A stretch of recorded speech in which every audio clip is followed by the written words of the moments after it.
In this practical pointer, I'm going to go over the different views and settings of the startup screen in LASTRADA. To edit my after login screen, I'll head to Options and After Login. This window will open up and LASTRADA has different options to make changes. To apply different user settings, I'll go to the Setting For box. The Mandatory for All Users selection is a system-wide preference setting that can only be changed by the administrator. The User selection saves settings specific to your own account. The Default Settings selection saves settings as a default in the software but allows individual users to make their own preferred decision. For this example, I'll use the Mandatory for All Users selection. After selecting my setting type, I can choose from the different windows and modules that I want open when I first log into LASTRADA. When I select Dates, LASTRADA will start up with deadlines and reminders to show my upcoming tasks, including the details, who is responsible, and when the task was created. This is a good setting for anyone that has a lot of tasks to manage and wants to stay organized. When I select Test Equipment Monitoring and save, LASTRADA will bring up Equipment Overview.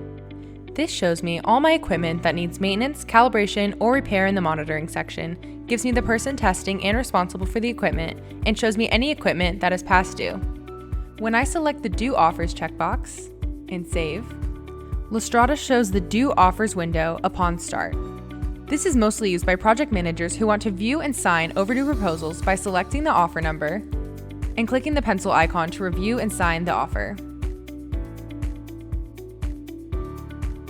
When I select Automatic Reporting, LASTRADA starts up with the Automatic Report screen that shows any outstanding reports and sample data that I need to send over to my assigned supervisor and/or any agencies.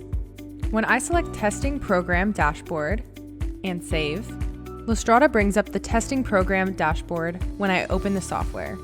Once I hit the refresh icon, I'll be able to see any outstanding testing programs, tests, or samples that I need to finish. The three dots on any of these items take you to the details of the test, program, or sample. The Testing Program Dashboard setting is ideal for internal and external labs. Thank you for watching. For more practical pointers and other helpful videos, subscribe to our YouTube channel or visit our website at lastradapartners.com/resources.